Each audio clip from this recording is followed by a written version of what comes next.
అంధత్వం ఉందో అది మనకు యాక్చువల్గా క్యాటరాక్ట్ ద్వారా వస్తుంది.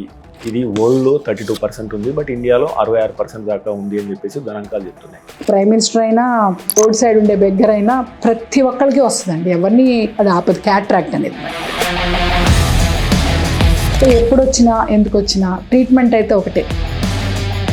మనం వైద్యో నారాయణ హరి అంటాము. మనీలాలో last weeks before fully assisted robotic surgery చేశారనే వార్తలు చదివాను.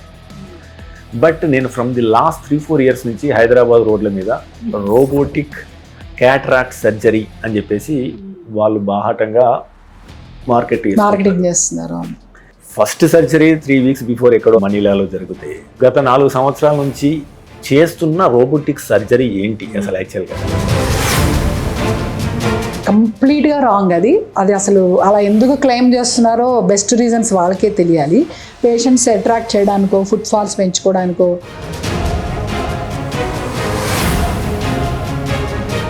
బై హుక్ ఆర్ క్రూక్ పేషెంట్స్కి సర్జరీ చేసేయాలి, నేను ఇంత మెషిన్ మీద ఇన్వెస్ట్ చేసా కాబట్టి నేను చేసేయాలి. ఇంకా అలాంటి యాటిట్యూడ్ ఉన్న వాళ్ళని మనం మార్చలేము. కంపెనీలు ఏమంటున్నాయి, -5 and above ఉంటే నువ్వు లేజీ గేయించుకోవచ్చు, కంపెనీ ఖర్చు భరిస్తుంది, హెల్త్ ఇన్సూరెన్స్ ఇచ్చి అని చెప్పేసి అన్నప్పుడు ఆయన ఏం చేస్తాడు, దగ్గరున్న హాస్పిటల్ పోతుండు, చెక్ చేయించుకుంటే నాకు -3 ఉంది, బట్ కళ్ళద్దాలు పెట్టుకోవడం ఇష్టం లేదు. హాస్పిటల్స్ మ్యానిపులేటెడ్ డాక్యుమెంట్స్ను ప్రిపేర్ చేసి ఆపరేషన్ చేస్తున్నాయి. ఇప్పుడు కొన్ని హైదరాబాద్ ఉన్న హాస్పిటళ్ళు కొన్ని కోట్లలో కూడా గత సంవత్సరం కేవలం ఈ సర్జరీ, ఈ ప్రొసీజర్ ద్వారానే చేసినట్లు మనకు కొన్ని వార్తలు ఉన్నాయి.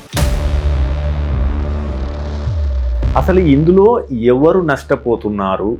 ఒకటి, హాస్పిటల్స్ ఆ రకంగా రిపోర్ట్స్ను మ్యానిపులేట్ చేయడం ఎంతవరకు నైతికం? Unethical, highly unethical.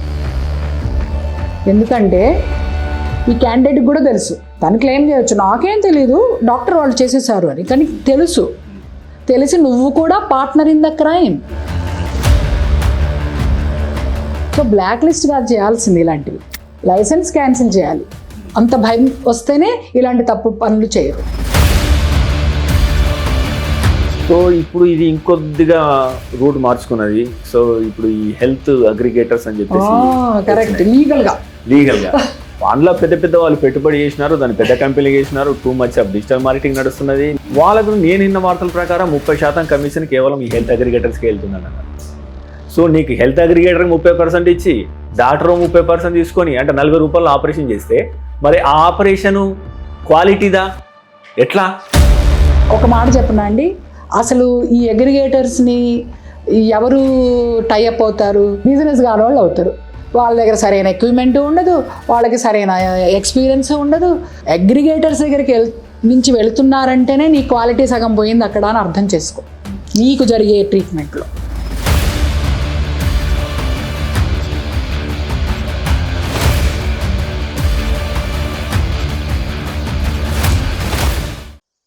ఏనా ఇవాళ చాలా హ్యాపీగా ఉన్నావు. మెడిసిన్ బిల్ ఇంత తక్కువగా వస్తే హ్యాపీగా ఉండక ఎలా ఉంటామమ్మా? ఇంత తక్కువ రేట్కే ఇస్తున్నారంటే క్వాలిటీలో ఏమైనా డిఫరెన్సెస్ ఉన్నాయేమో. మార్కెటింగ్, డిస్ట్రిబ్యూషన్, ఇంకోటోనే అదనపు ఛార్జీలు లేవు కాబట్టే 50 to 80% మనకి డిస్కౌంట్ లో ఇస్తున్నారు. Med Plus. Hi viewers, welcome to Med Plus 1 TV. దేశంలోని ప్రముఖ డాక్టర్స్ను పరిచయం చేసే వేదిక డాక్టర్ స్టాకు స్వాగతం. సో ఇది ఒక కీలకమైన ఎపిసోడు. ముఖ్యంగా వైద్య రంగంలో జరుగుతున్న 3 రకాల మోసాలు అనొచ్చు లేదా స్కామ్స్ అనొచ్చు, ఒక రకమైన రాంగ్ ప్రాక్టీసెస్ జరుగుతున్నాయి. సో దీన్ని కుండ బద్దలు కొట్టినట్టు సో మనం విశ్లేషించడానికి, అవగాహన పెంచుకోవడానికి మనం ఈ ఎపిసోడ్ చేస్తున్నాం. అదే రకంగా మన కళ్ళను కాపాడుకోవడానికి ప్రస్తుతం ఆప్థమాలజీ రంగంలో ఉన్న అధునాతన వైద్య విధానాలు ఏంటి, అవగాహన పెంచుకోవడం కోసం ఈ ఎపిసోడ్ చేస్తున్నాం. సో మనతో ఉన్నారు డాక్టర్ శ్రీలక్ష్మి గారు. సో అందరికీ తెలుసు, సో విన్విజన్ హాస్పిటల్ స్థాపించి గత దశాబ్ద కాలంగా ఎన్నో రకాల సేవలు అందిస్తున్నారు ఆప్థమాలజీ రంగంలో. సో డాక్టర్ గారు నమస్తే అండి. నమస్తే నవీన్ గారు. So first of all congratulation అండి, కంప్లీటింగ్ ఒక దశాబ్దం ముగియడం ఏ కంపెనీ చరిత్రలో ఒక మైలురాయి. సో దానికి ఎంతో డెడికేషన్ కావాలి, క్రమశిక్షణ కూడా కావాలి. సో డాక్టర్ గారు, ఇప్పుడు క్యాటరాక్ట్ సర్జరీ గురించి విషయానికి వస్తే, సో అంటే యాక్చువల్గా కొన్ని అపోహలు ఉన్నాయి. యాక్చువల్గా ఏంటి అంటే, సో ఆపరేషన్ అంటే కంటిలో సూత్తో గుచ్చుతారు కావచ్చు, నాకు బాగా పెయిన్ ఉంటుంది కావచ్చు, లేదా కొద్దిగా అటు ఇటు అయితే దృష్టి లోపం ఏర్పడుతుంది కావచ్చు అని భయం కొందరిలో ఉంటుంది. So over a period of time, అంటే మీకు ఆల్మోస్ట్ ఒక 3 దశాబ్దాలుగా ఈ రంగంలో ఉన్నారు కాబట్టి, సో ఇది గత 3 దశాబ్దాలుగా ఏ రకంగా ఎవాల్వ్ అవుతూ వచ్చింది, సో ఇది ఎంత సురక్షితంగా మారింది, సో ఎంతసేపు జరుగుతుంది, సో ఇదెంత సులువుగా మారిందనే విషయం మీద కొద్దిగా అవగాహన కల్పించాలి. మావన్నీ మైక్రోస్కోపిక్ సర్జరీస్, సో అందుకే మైక్రోస్కోప్లో చేయాలి. నేకడైతో నుంచి ఆ రోజుల్లో నేకడై అట్లా చేసిన దగ్గర నుంచి ఇప్పుడు మైక్రోస్కోప్లో కూడా బెస్ట్ ఆఫ్ ద మైక్రోస్కోప్స్ వచ్చాయి. అంటే మంచిగా బాగా కనబడుతుంటే మనం ఇంకా బాగా చేయగలం కదా. సో ఫస్ట్ పాయింట్ అది. రెండోది ప్రొసీజర్ కూడా అన్ని ఎక్విప్మెంట్ ఇప్పుడు అంతా టెక్నాలజీ తోటి మెషిన్ల మీద వచ్చేసాయి. ఆ రోజుల్లో అలా లేదు. ఐని భాగాన్ని అంటే ఇక్కడి నుంచి ఇక్కడ దాకా కట్ చేసి దాన్ని క్యాట్రాక్ట్ బిళ్ళని, అందుకనే ఇప్పటికి కొంతమంది మాకు చూపెడతారా అని అడుగుతారు. సో అంటే ప్రూఫ్ అన్నమాట, తీసారు మొత్తం లోపల ఉంచలేదు అది. అవి కుట్లు వేసేవాళ్ళు. అక్కడి నుంచి చిన్న కీహోల్ టెక్నిక్స్ చేసే టెక్నాలజీ ఆ మషిన్స్ వచ్చాయి. అంటే మన పెన్ ఉంటుంది కదా, పెన్ను టిప్పు ప్రోబ్ అంతా దాంతో లోపలికి వెళ్ళి కట్ చేసేంత అన్నమాట చిన్న కీ హోల్స్ వచ్చాయి. సో వూండ్ సైజు చిన్నగా అయ్యేసరికి చిన్న గాయం తొందరగా మానిపోతుంది, మనకి అసలు చేసినట్టు కూడా ఉండదు. ఇప్పుడు లాప్రోస్కోపిక్ సర్జరీస్లో తొందరగా నడవండి అనేది, వీటికి కూడా అది సేమ్ థింగ్. కొంతమంది పేషెంట్స్ అయితే నెక్స్ట్ డే డ్రైవింగ్ కూడా చేసేస్తారు. మా ప్రొఫెషనల్స్ అయితే సర్జన్స్ కొంతమంది నెక్స్ట్ డే సర్జరీలు కూడా చేస్తారండి. అంత ఈజీగా ఫీల్ అవుతారు. మార్నింగ్ చేసి ఈవినింగ్ నుంచే విజన్ రికవర్ వచ్చేసరికి. అలాగే లెన్స్ టెక్నాలజీ కూడా బాగా వచ్చేసింది. లెన్స్ లేని దగ్గర లెన్స్ పెట్టనప్పుడు ఇంతలా ఒక కళ్ళజోడు పెడితేనే ఆ క్యాట్రాక్ట్ సర్జరీ తర్వాత వాళ్ళకి చూపు ఉండేది. తీసేస్తే 1 మీటర్ విజనే. సో ఇంత +10 పైన పవర్ని ఇస్తే ఇంత మందపాటి కళ్ళజోడు పెడితేనే వాళ్ళకి కనపడేది. అక్కడి నుంచి లోన లెన్స్ పెట్టాక పల్చడి కళ్ళజోడు, ఇంకా అసలు కళ్ళజోడే అవసరం లేని లెన్సులు, మల్టీఫోకల్ లెన్స్లని, ఈడాఫ్ లెన్స్లని, కొత్త టెక్నాలజీ లెన్సులు, ఇంకా రీసెర్చ్ అవుతానే ఉంది. సో కళ్ళజోడు లేకపోవడం అనేది అడ్వాంటేజ్ కదా. సో దానికి అది బ్యూటీ, ఇదివరకు రోజుల్లో బ్యూటీ అండి. ఏది పిల్లలకి లేజర్ ఆపరేషన్లు అలా వచ్చినప్పుడు అయితే అలా ఉండేది కాన్సెప్ట్. బట్ బ్యూటీ అనేది నెక్స్ట్ అండి. అది ఒక సామెత కూడా ఉంది కదా, beauty lies in the eyes of the holder అని. మనం ఎలా చూస్తే అది అందం. సో బట్ అడ్వాంటేజ్ లాగా తీసుకోవాలి, గ్లాసెస్ మీద డిపెండెన్సీ లేకపోవడం అనేది. సో దానివల్ల నా ఏజ్ ఇంత కదా, నాకు అవసరమా అంటే మీకే అవసరం, మీరు పెద్దవాళ్ళు. మధ్యరాత్రి లేస్తుంటారు, టాయిలెట్ ఫ్రీక్వెన్సీ పెరుగుతుంటుంది, చీకట్లో గబుకుని ఊరికే కళ్ళజోడు ఎత్తుక్కోవడం, లేదా గబుకుని పడిపోయినా ఎక్కడైనా మిస్ప్లేస్ అయినా అసలు హ్యాండిక్యాప్ లాగా ఉంటుంది కదా. సో అట్లా అడ్వాంటేజ్ లాగానే చూడాలి, ఏజ్కి సంబంధం లేదు. అంటే ఎంతసేపట్లో అయిపోతుంది మేడం, ఎంత తొందరగా అయిపోతుంది? ప్రొసీజర్ అన్నీ అంతే అండి, విదిన్ 10 minutes అండి. ఇంజెక్షన్ కూడా ఇవ్వకుండా చేసేవి. సో బాధ అంటే డ్రాప్స్ తోటి నంబ్ చేసేసి చేయడం వల్ల ఇంజెక్షన్ గుచ్చాలి అనేది ఏం లేదు. పైగా ఇంజెక్షన్ కూడా ఎంత అండి, మేము ఒకవేళ ఇస్తే కూడా కాసేపు 3-4 సెకండ్లు వస్తుంది నొప్పి. వ్యాక్సిన్ ఇచ్చేటప్పుడు 2 సెకండ్లు అంటే పోనీ 2-3 సెకండ్లు ఎక్స్ట్రా వేసుకోండి అంతే. అందుకంటే అది ఇంజెక్షన్ ఇస్తే కూడా తప్పేం కాదు. ఎందుకంటే చెవులేని పడిన వాళ్ళకి కొన్నిసార్లు కాంప్లికేటెడ్ సర్జరీస్ వచ్చినప్పుడు మనము ఇంజెక్షన్ ఇచ్చే చేస్తాము, అది కూడా అసలు మామూలుగా నొప్పే లేకుండా. సో అది పెద్ద ఇష్యూ ఏం కాదు. మనం వైద్యం నారాయణ హరి అంటాము. సో చిన్నప్పుడు ఎవరైనా ఏమవుతామంటే ఫస్ట్ డాక్టర్ అంటారు, కొంతమంది ఇంజనీర్ అంటారు. అంటే డాక్టర్కి ఎంతో గౌరవం లభిస్తుంది సొసైటీలో అని చెప్పేసి చాలా గత 40 సంవత్సరాల నుంచి కూడా చిన్నపిల్లల్ని ఎవరిని నువ్వు ఏమవుతావంటే ఫస్ట్ డాక్టర్ అని చెప్తారు యాక్చువల్లీ. సో అంత గౌరవప్రదమైన వృత్తి. బట్ ఇప్పుడు రాను ఏమవుతుందంటే కొన్ని రాంగ్ ప్రాక్టీసెస్ మార్కెట్లోకి వస్తున్నాయి. సో ఇప్పుడు PRP 4th స్టేజ్లో ఇవ్వడం కావచ్చు, మిగతా రకరకాలుగా వస్తున్నాయి. సో ఆప్థమాలజీలు కూడా. సో అంటే ఈ మధ్య నేను గమనించిన విషయం ఏంటంటే, ఇప్పుడు మనీలాలో last weeks before fully assisted robotic surgery చేశారనే వార్తను చదివాను. బట్ నేను ఫ్రమ్ ది లాస్ట్ 3-4 years నుంచి హైదరాబాద్ రోడ్ల మీద రోబోటిక్ క్యాట్రాక్ట్ సర్జరీ అని చెప్పేసి వాళ్ళు బాహాటంగా మార్కెటింగ్ చేస్తున్నారు. ఫస్ట్ సర్జరీ 3 weeks బిఫోర్ ఎక్కడ మనీలాలో జరుగుతాయి. ఇక్కడ గత 4 సంవత్సరాల నుంచి చేస్తున్న రోబోటిక్ సర్జరీ ఏంటి అసలు యాక్చువల్గా? అట్లా చేసుకోవడం నైతికత మీరు అంటే చెప్పండి. ఇది మీరు ఇందాక మనీలా డాక్టర్ ఆయన ట్రయల్స్ అవుతున్నాయి ఆయన ప్లేస్లో. కరెక్ట్ మీరు ఇప్పటికీ చెప్పింది. కమర్షియల్ గా అవైలబుల్ లేదు. అది మొన్న ఏఎస్సిఆర్ఎస్ అంటే American society of cataract and refractive society అని ఒకటి ఉంది. ఆ కాన్ఫరెన్స్లో అక్కడ వాళ్ళు డిస్ప్లే చేశారు. మళ్ళీ కొన్నాళ్ళు యాక్చువల్లీ ఇంకొక కంపెనీ కూడా ట్రయల్స్లో ఉంది. అది 3-4 నెలల క్రితం వాళ్ళు ట్రయల్ సర్జరీ చేశారు. అది రోబోటిక్ అంటే మీరు రోబో దాన్ని డాక్టర్ కూర్చొని దాన్ని గైడ్ చేస్తూ ఉంటారు. సో సర్జన్ వెళ్ళి డైరెక్ట్గా చేసేది కాదు. సో ఇది ఎక్కడ ఇంకా రానే లేదు, కమర్షియల్ లాంచ్ లేదు, అసలు ట్రయల్ జరుగుతోంది. ఎక్కడ వేరే అక్కడ కూడా ఇంకా కమర్షియల్గా లాంచ్ కాలేదు. ఎక్కడ ట్రయల్సే అవుతున్నాయి. అసలు ట్రయల్స్ అయ్యేది కమర్షియల్ మెషినే అవైలబుల్ కానప్పుడు వీళ్ళు అలా రొబాటిక్ సర్జరీ అని బోర్డ్స్ పెట్టి ప్రమోట్ చేయడం కంప్లీట్గా రాంగ్. అది అసలు అలా ఎందుకు క్లెయిమ్ చేస్తున్నారో బెస్ట్ రీజన్స్ వాళ్ళకే తెలియాలి. పేషెంట్స్ అట్రాక్ట్ చేయడానికో ఫుట్ ఫాల్స్ పెంచుకోవడానికో అసలు నిజంగా చేసేది femtosecond laser assisted cataract surgery. అది జరుగుతోంది. దాన్నే రోబోటిక్ సర్జరీగా ఆ మెషిన్ ఉన్నవాళ్ళు చూపెడుతున్నారేమో. మేమైతే లేజర్ సర్జరీ అనే చెప్తాం కానీ రోబోటిక్ అని మా సెంటర్లో అయితే ఇంతవరకు ఎప్పుడు మేము చెప్పలేదు. మేము అలా రాసుకోవట్లేదు. అది చాలా తప్పండి. లేని దాన్ని ఉన్నదానిగా చెప్పడం, పేషెంట్స్ని ఎక్స్ప్లాయిట్ చేయడము, అట్లా వీళ్ళు కూడా ఏంటో రొబాటిక్ అంటే అసలు చాలా అసలు వెరీ స్మూత్ ఏమీ ఉండదు అనుకుంటారు. గాయమే కదా, గాయం లేకుండా అయితే అవ్వదు కదా. లీస్ట్ డ్రామా ఉంటుంది లేజర్ అసిస్టెడ్ క్యాటరాక్ట్ సర్జరీ. రాబోయే ఆ రోబోటిక్లో సేఫ్టీ ప్రెసిషన్ ఇంకా పెరుగుతాయి డెఫినెట్లీ. ఎందుకంటే మొత్తం ఏఐలో అంత డేటా బేస్డ్ కదా.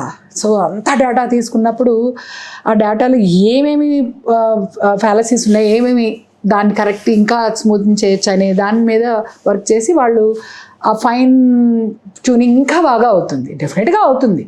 నార్మల్గా అయితే ఇప్పుడు అల్ట్రాసౌండ్ అనే దాంతో చేసే దాని మీద ఈ లేజర్ అసిస్టెడ్ ఇంకొంచెం ప్రెసిషన్ వచ్చింది, సేఫ్టీ పెరిగింది. కొన్ని హార్డ్ క్యాటరాక్ట్స్లో, కొన్ని కాంప్లెక్స్ క్యాటరాక్ట్స్లో మేము ఈ లేజర్ అసిస్టెంట్ని వాడతాము. చాలా చాలా సౌలభ్యంగా, చాలా హ్యాపీగా అనిపిస్తుంది. దానివల్ల ఒక మంచి క్వాలిటీ డెలివరెన్స్ చేసినట్టు. సో దాని మీదకి ఇంకొంచెం definitely it has robotic thing definitely has an edge over, కాదంటలేదు. కానీ అది ఇంకా రాలేదు. దాని గురించి అలా మాట్లాడటం చాలా తప్పు. అంటే ఇప్పుడు ఎక్కడైనా హైదరాబాద్లో ఉన్న పేషెంట్ కానీ లేదా వాళ్ళ అమ్మకు ఆపరేషన్ చేస్తున్న కొడుకు కానీ ఎవరైనా మా దగ్గర రోబోటిక్ క్యాటరాక్ట్ సర్జరీ చేస్తున్నాం అంటే అది పెద్ద స్కామ్ అనుకోవాలా? స్కామ్ అని అనొచ్చేమో, ఎందుకంటే అది లేదు కదా. మరి లేని దాన్ని ఎలా సృష్టించారు? వచ్చినాక నీ దగ్గర ఉంటే నువ్వు చెప్పాలి. నీకు లేకుండా అలా చెప్పడం తప్పే కదా, అది తప్పే. సో అంటే ఇప్పుడు యాక్చువల్గా మన దగ్గర ఇప్పుడు మనం చూస్తున్న వార్తలు ఎవరికైనా కానీ ఫస్ట్ రోబోటిక్ సర్జరీ అని గూగుల్లో కొట్టినా కానీ, జెమినీలో కొట్టినా, గ్రోక్లో కొట్టినా మనకు తెలిసిపోతుంది యాక్చువల్గా ఎక్కడ జరిగింది, ఎవరు చేశారు, డాక్టర్లతో సహా. అంటే ఇప్పుడు ఇదేం చేస్తుంది, ఎవరైనా క్లెయిమ్ చేసిన దగ్గర పెట్టుకున్నది పాపం చూపిస్తుంటుంది. మరి అందులో కూడా ఎంత వాస్తవంగా చూపెడుతుంది, కింద కూడా రాస్తాడు కదా, మేము ఇది ఏఐ బేస్డ్ అన్నీ చెప్పింది రైట్ కాదని కూడా ఒక చిన్నది డిస్క్లైమర్ ఉంటుంది. కాకపోతే మరి వీళ్ళు ఇచ్చిన డేటాను బట్టి వీళ్ళ దగ్గర ఉందేమో అది భ్రమపడిందేమో. అందుకనే కొట్టడం ఎట్లా first trial where it has happened అనేది కొట్టాలి. అలా కాకుండా ఎక్కడుంది అనేది అసలు లేనే లేదు, ఎక్కడా లేదు అది. సో మేము వ్యూవర్స్ మీకు కూడా ఇస్తాం. మేము ఇక్కడ ఎక్కడ జరిగింది ఫస్ట్ ఇది రోబో అసిస్టెడ్ సర్జరీ, మనం ఫుల్లీ రోబోటిక్స్ క్యాటరాక్ట్ సర్జరీ అంటున్నాం కదా. సో ఇది మనీలలో జరిగింది రీసెంట్గా. సో దానికి సంబంధించిన క్లిప్స్ కూడా మేము యాడ్ చేస్తాం ఇక్కడ. So there is no robotic cataract surgery available in the world. ఎందుకంటే కమర్షియల్ ఇంకా లాంచ్ కాలేదు, హైదరాబాద్లో అసలే లేదు. సో ఇది ఒకటి గమనించండి. సో ఇంకొక ముఖ్యమైన విషయం మేడం, సో ఇప్పుడు అది లేదు, బట్ ఎవరైనా కానీ హాస్పిటల్లో మార్కెట్ చేసేప్పుడు మా దగ్గరే అధునాతన క్యాటరాక్ట్ వైద్యము అని చెప్పేసి రాస్తారు. మా దగ్గరే సో మా దగ్గరే అంటే అసలు ఇప్పుడు ఈ అధునాతన క్యాటరాక్ట్ వైద్యం అంటే సో ఏం అసలు what is the parameter for that, which kind of machines do use? ఎందుకంటే ఇప్పుడు ఫ్యాకో స్టాండర్డ్ మిషన్ ఉంది, ఈ ఫెమ్టోసెకండ్ లేజర్ అసిస్టెడ్ మిషన్ ఇవి ఉన్నాయి. సో ఈ మిషన్స్ ఏనా? సో ఇంకా ఏమన్నా కొత్త మిషన్స్ ఉన్నాయా? హైదరాబాద్లో ఉన్న లేటెస్ట్ క్యాటరాక్ట్ సర్జరీ ఏంటి? హైదరాబాద్ అనే కాదు, ఇండియా అని కూడా అనుకుందాం. ఎందుకంటే ఇందాకే అనుకున్నాం కదా, రోబోటిక్ క్యాటరాక్ట్ సర్జరీ ఎక్కడా లేదు. సో ప్రైమర్లీ ఈ అల్ట్రాసౌండ్ కీహోల్ టెక్నిక్స్ చేసే దాంట్లో కూడా స్టాండర్డ్ మెషిన్ దాంట్లో కూడా వేరియేషన్స్ ఉంటాయి. అంటే లో end, middle and high end. కార్లలో లేవా? అదే కంపెనీ కారు కూడా ఏమంటారు గేర్ ఉండి అటు అట్లా అడ్వాన్స్ ఈవీ కార్లు వచ్చాయి కదా. ఈవీ కార్లు వచ్చినాయి. ఇప్పుడు అట్లా కూడా సీసీ ప్రకారం 1200 cc, 1500 బట్టి మళ్ళీ టర్బో ఇంజన్, ఈ ఇంజన్ అని చెప్పేసి. ఇది కూడా అంతే. ఐ బీయింగ్ చిన్న కన్ను కదా, లోపలికి చిన్న కీహోల్ నుంచి ఎంటర్ అయినప్పుడు దాని లోపల డైనమిక్స్ మారుతాయి. సో వాటన్నిటినీ ఆ ఫ్లూయిడిక్ ప్రెషర్ని వాటన్నిటిని అది బ్యాలెన్స్ చేస్తూ లోపల టిష్యూకి హామ్ లేకుండా చేయాలి. ఆ ఫ్లూయిడిక్స్ వాటి ప్రెజర్ వేరియేషన్ని అన్నిటినీ అది బ్యాలెన్స్ చేస్తూ టిష్యూ ట్రామా లేకుండా స్మూత్ సర్జరీ అవ్వాలి అంటే హై ఎండ్ మెషిన్స్లో ఆ సర్జన్కి అంత facilities the surgeon. Of course అదే మళ్ళీ అదే మనం కొన్ని ఫాస్ట్ స్పీడు అవన్నీ కూడా దానిలో ఉంటాయి. ఓకే. కొన్నిట్లో చాలా స్లోగానే చేయాల్సి వస్తుంది. హార్ట్ క్యాటరాక్ట్స్ కొద్దిగా చాలా టఫ్, ఈ హ్యాండిల్ చేయడం కూడా ఈజీ కాదు. సో అట్లా లో, మిడిల్ అండ్ హై ఎండ్ వాటిల్లో కూడా ఉన్నాయి. ఒక లో ఎండ్ మెషిన్ కూడా వాళ్ళు అడ్వాన్స్డ్గా వాళ్ళు చెప్పుకోవచ్చు. పేషెంట్స్ తెలియదు కాబట్టి అదే అడ్వాన్స్డ్ అనుకుంటారు. సో పేషెంట్కి ఎట్లా తెలవాలి? ఇప్పుడు నేను పోతున్న హాస్పిటల్లో నాకు లేటెస్ట్ మిషన్, సోఫిస్టికేటెడ్ మిషన్ మీద నాకు జరిగిందని ఎట్లా తెలవాలి? కరెక్ట్. అది అలా ప్రూవ్ ఎవరి నిజాయితీని వాళ్ళు, మరి నిజాయితీగా అనేది లేదు కాబట్టి మనం చెప్పలేము. ఒకళ్ళని పిన్ పాయింటెడ్గా పేషెంట్స్కి ఎలా అర్థమవుతుంది, అది కష్టం, అది చేయలేము.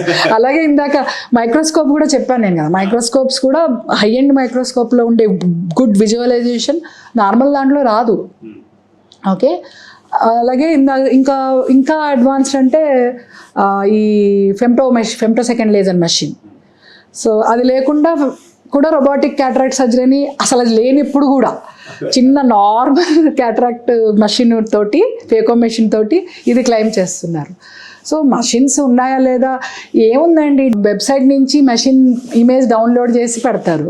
సో సైట్లో పెట్టడానికి ఏముంది సైడ్ లోపలికి తీసుకెళ్ళి చూపెడతారా? మరి థియేటర్ లోపలికి అయితే వెళ్ళకూడదు కాబట్టి ఎవరు వెళ్ళరు. సో మేమేం చేసామంటే సీ-త్రూ గ్లాస్ పెట్టాం femto second laser మెషిన్కి.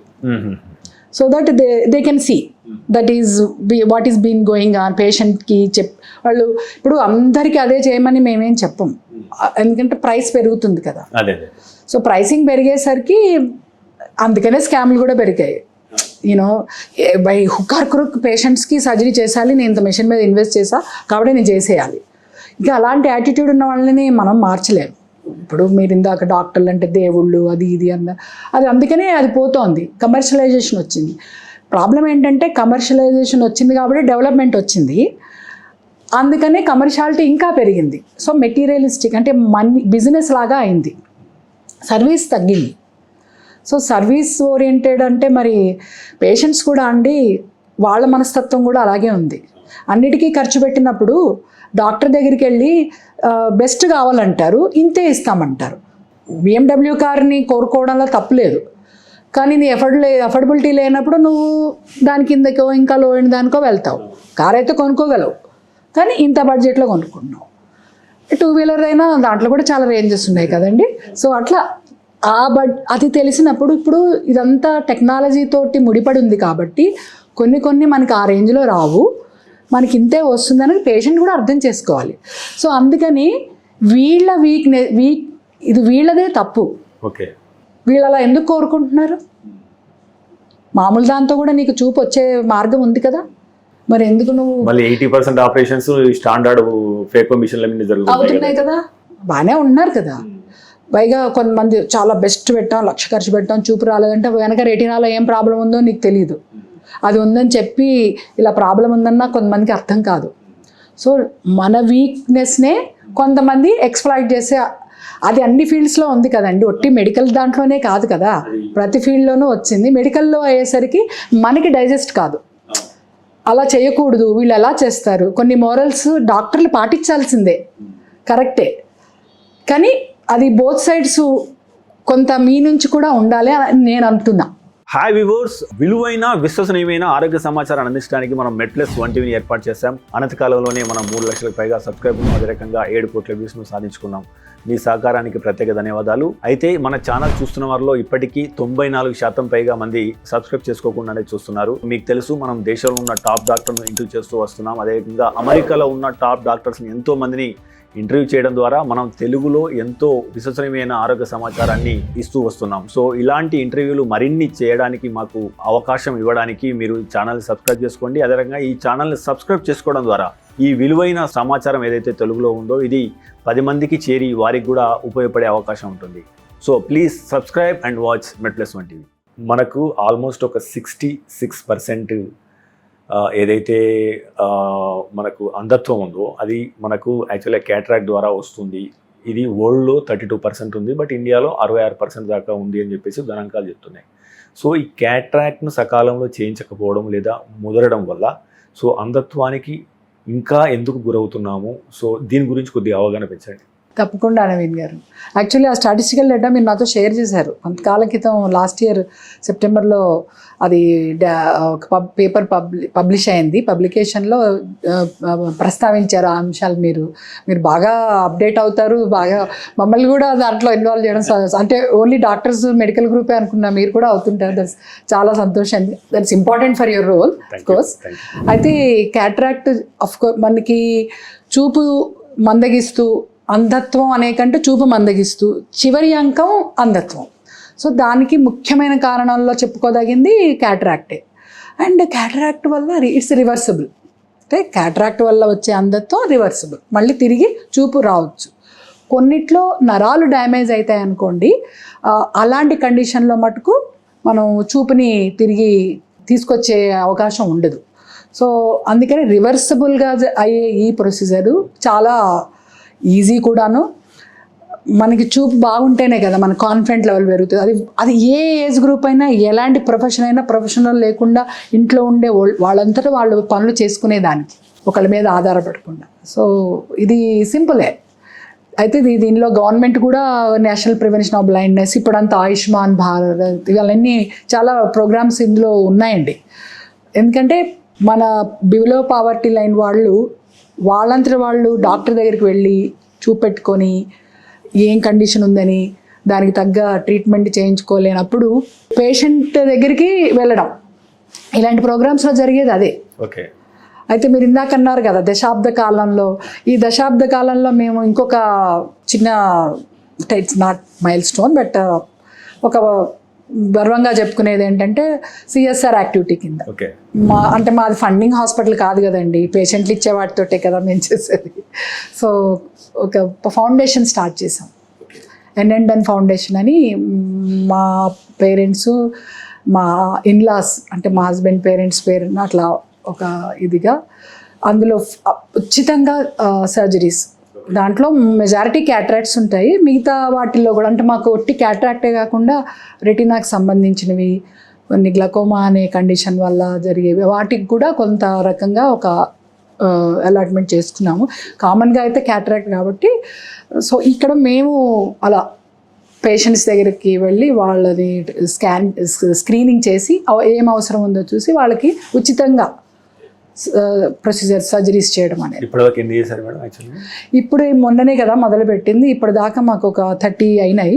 Per annum 500 చేయాలని టార్గెట్ పెట్టుకున్నాం. గ్రేట్. సో మేడం, యాక్చువల్గా మనకు భారత్లో ఆల్మోస్ట్ ఒక 20 lakh క్యాటరాక్ట్ కేసులు వస్తున్నాయి అని చెప్పేసి అంటున్నారు ఏడాదికి. అంటే ఇప్పుడు మన తెలుగు రాష్ట్రాల్లో పరిస్థితి ఏ రకంగా ఉంది అంటే గతంకి, ఎందుకంటే మీరు దశాబ్ద కాలంగా పేషెంట్స్ వస్తున్నారు కాబట్టి, సో క్యాటరాక్ట్ వచ్చే వయసు తగ్గుతూ వస్తుందా, సో క్యాటరాక్ట్ పేషెంట్ల సంఖ్య పెరుగుతూ వస్తుందా, లేదా ఎర్లీ డిటెన్షన్ పెరగడం వల్ల పేషెంట్ల సంఖ్య పెరుగుతుందా? ఒక్కసారి. తప్పకుండా అండి. యాక్చువల్లీ దశాబ్ద కాలం కాదండి, 3 దశాబ్దాలు అయింది చెప్పాలంటే. ఇప్పుడు నేను 2nd generation చేస్తున్నాను. మధ్య అయితే ఒక ఆవిడ, మా గ్రాండ్ పేరెంట్స్కి మీరు సర్జరీ చేశారు అన్నారు, ఆవిడకి 52 years. సో ఇందులో 2 ఆన్సర్లు వచ్చాయి.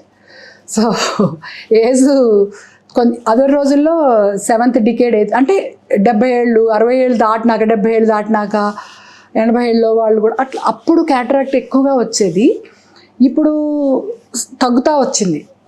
50లో కూడా చూస్తున్నాం తొందరగా క్యాటరాక్ట్స్ వస్తున్నాయి. సో లైఫ్ స్టైల్స్ మారడం వల్ల. ఇక్కడ ఏంటంటే లైఫ్ స్టైల్స్ మారడంలో మనకి లైఫ్ స్టైల్ డిసీజెస్ అంటారు కదా,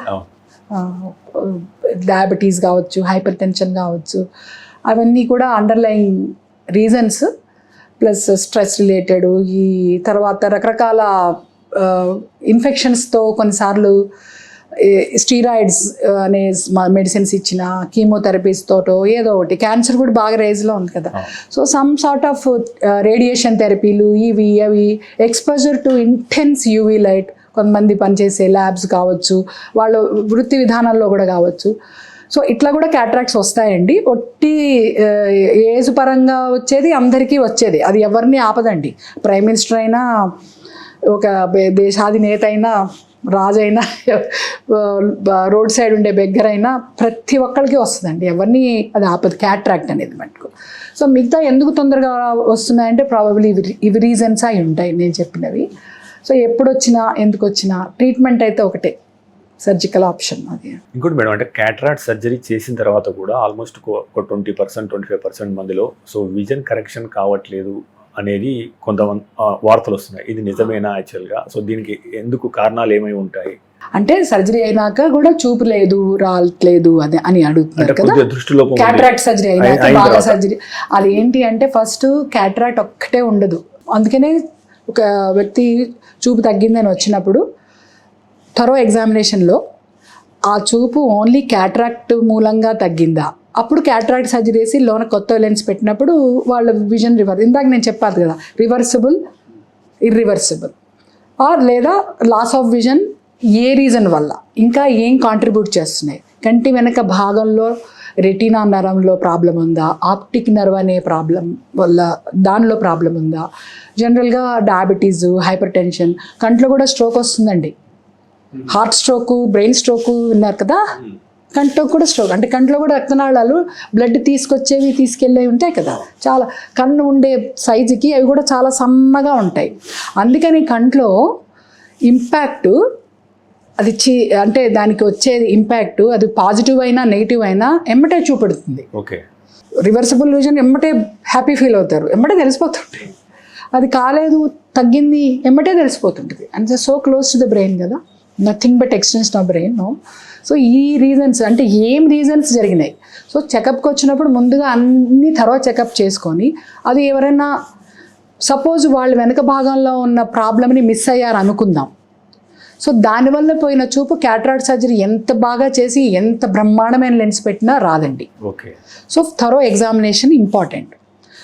తర్వాత సర్జరీ చేసినాక ఫాలోఅప్ కూడా ఇంపార్టెంట్. అంటే వాళ్ళు కరెక్ట్గా మెడిసిన్స్ వేసుకున్నారా లేదా, ఇన్ఫెక్షన్ పార్టు ఒట్టి సర్జికల్గా డాక్టర్ నుంచో హాస్పిటల్ ఇన్ఫెక్షన్ కాదు, పేషెంట్ పరంగా కూడా రావచ్చు. వాళ్ళు హైజీన్ మెయింటైన్ చేసి వాళ్ళ డయాబెటీస్ కంట్రోల్ చేసుకున్నారా లేదా, అవి కూడా రీజన్స్ అవుతాయి. కొన్నిసార్లు ఏంటంటే డ్రాప్స్ని కూడా, అంటే ఇప్పుడు మనం డ్రాప్స్ అది కొంతమంది పిన్తో పిక్ చేసి లేదా సేఫ్టీ పిన్తో పిన్నిస్ అంటారు కదా, అవన్నీ ముందే. అందుకని వివరణ ఇంపార్టెంట్, పేషెంట్కి కరెక్ట్గా ఎక్స్ప్లెయిన్ చేయాలి డూస్ అండ్ డోంట్స్. అది ఎవరి పని వాళ్ళకి తెలుసు. మనకి తెలిసిన పని మనకి ఎలా ఉంటుందంటే వాళ్ళు చేసేస్తారులే అనుకుంటాం, కాదు. అది ఎంత పెద్ద చదువుకున్న వ్యక్తి అయినా అంత దాకా ఎందుకండి, మా డాక్టర్లలో కూడా ఎవరి పని వాళ్ళు చేస్తున్నారా, కార్డియాలజిస్టులు, యూరాలజిస్టులు, నెఫ్రాలజిస్టులు, ఎవరిది వాళ్ళదే కదా, ఎవరి డిపార్ట్మెంట్ వాళ్ళది. ఇప్పుడు ఈఎన్టీ డాక్టర్ ఆప్థల్మాలజీ గురించి అలా మాట్లాడలేనట్టే ఒక యూరాలజిస్ట్ కూడా ఈఎన్టీ ప్రొసీజర్స్ గురించి అంతగా వాళ్ళు తెలియదు, వాళ్ళకి ఎదుటి వ్యక్తికి తెలియదనే మనం అలా ఎక్స్ప్లెయిన్ చేయాల్సిందే A to Z. సో ఇక్కడ ఏదైనా మిస్ అయినా వాళ్ళకి ఈ మిస్అండర్స్టాండింగ్, కమ్యూనికేషన్ గ్యాప్, ఇవి మాకు సరిగా చెప్పలేదు. పేషెంట్స్ కూడా ఎన్ని ఇచ్చినా చాలామందికి దాంట్లో అన్నీ రాసి ఉంటాయి points, dos and don'ts. Surgery అయింది కదా, మీరు ఇలా చేయండి, అలా చేయకూడదు, ఇవి చేయండి, అవి చేయొచ్చు, ఇవి చేయొద్దు. చాలామంది చదవరు కూడా. అది చదువుకున్న చదువుకోని వాళ్ళకైతే ఇంకా, అంటే ఇంట్లో వాళ్ళు కేర్ గివర్స్ అని ఉంటారు కదా, వాళ్ళు చెప్తారు, బట్ సమ్ టైమ్స్ ఏదో అయిండొచ్చు. సో ఒక్కటే పిన్ పాయింట్గా సర్జరీ వల్లే పోయింది అనేది అనడం తప్పు. అట్లాగే కొన్ని అండర్లైన్ కండిషన్స్ ఉంటాయి కొంతమందికి. ఆటో ఇమ్యూన్ డిసీజెస్ గురించి విన్నారా మీరు?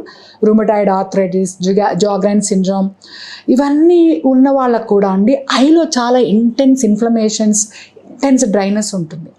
డ్రైనెస్ అన్నా పోనీ విజన్ లాస్ ఉండదు, కానీ ఇన్ఫ్లమేటరీ ప్రాసెస్ జరిగి ఉంటుంది కొంతమందికి.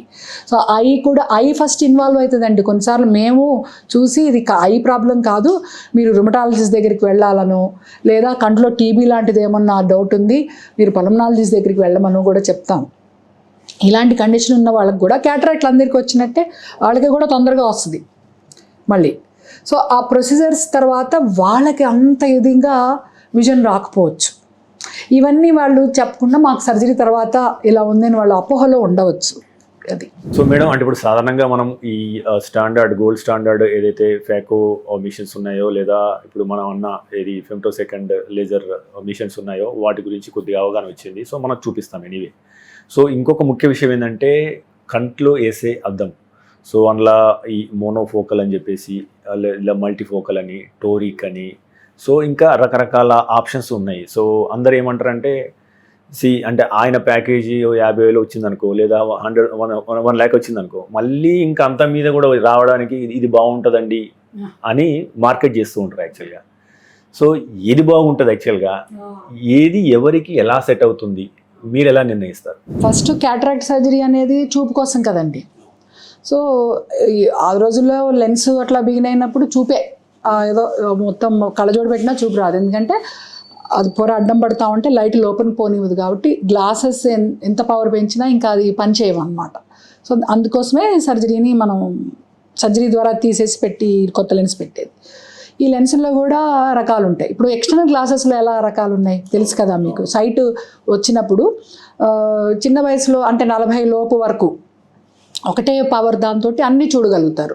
దూరము, ఇంటర్మీడియట్ అంటే ల్యాప్టాప్ డిస్టెన్స్, డెస్క్టాప్ దగ్గర అన్నీ అదే అద్దంతో నడిచిపోతాయి. అంటే ఇప్పుడు మీరు పెట్టుకున్న అద్దాలు అలాంటివే.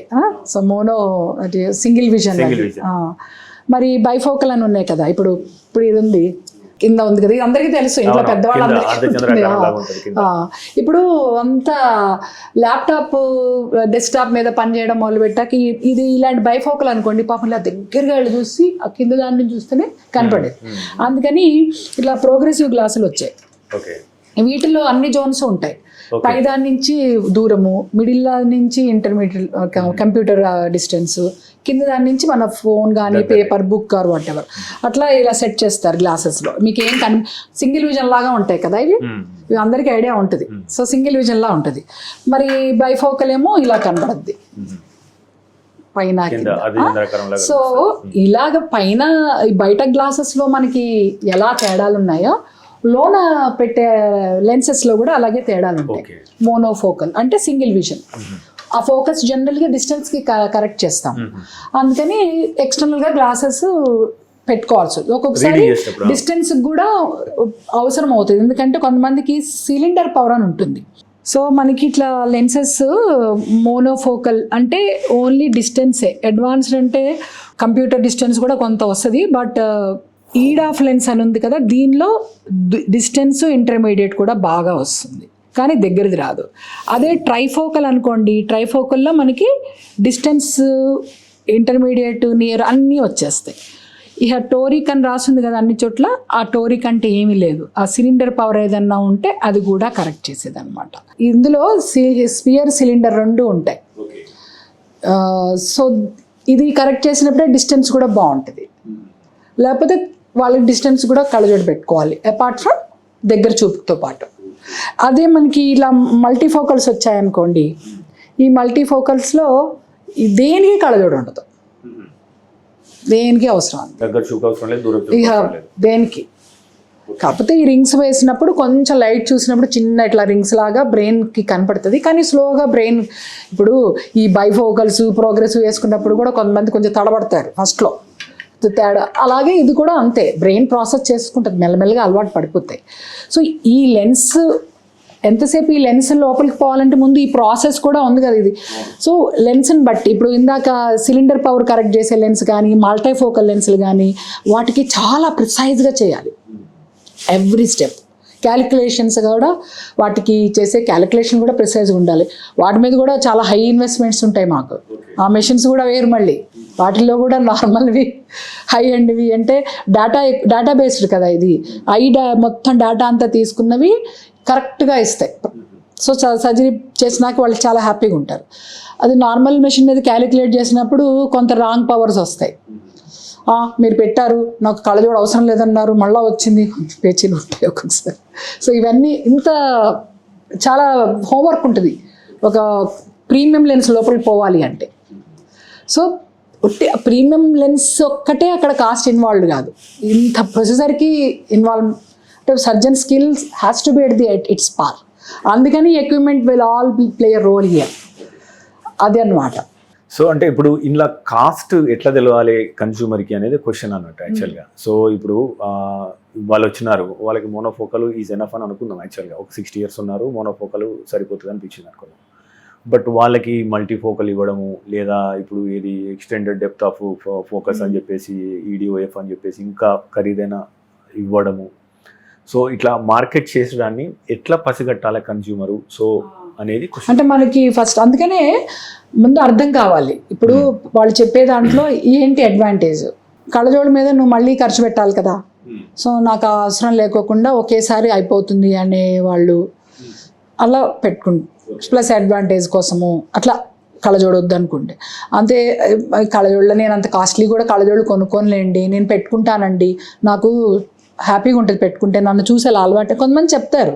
సో ఫోర్స్ ఏం లేదు దాంట్లో. సో మీరు అన్నట్టు ప్రతి చోట అది ప్రెషర్ అనేది వాళ్ళకి అంటే మరి వాళ్ళు ఏ రకంగా చెప్పి వీళ్ళని ఇంప్రెస్ చేస్తారు అన్నది నాకు తెలీదు. It's not about impressing, it is about making them understand. So నీకేం అర్థమైంది. చాలామంది చెప్పేటప్పుడు వినరు, సరిగా వినరు. ఒకటి చెప్తే ఇంకో రకంగా అర్థమవుద్ది. మేబీ అది కూడా ఒకటి. అంటే అటెన్షను తప్పులేదు, అది వాళ్ళని ఎక్యూజ్ చేయడం కాదు. పొద్దున్న ఫస్ట్ వెళ్తారు, వెళ్ళిన కాడి నుంచి అన్ని చెకప్లు అవుతాయి.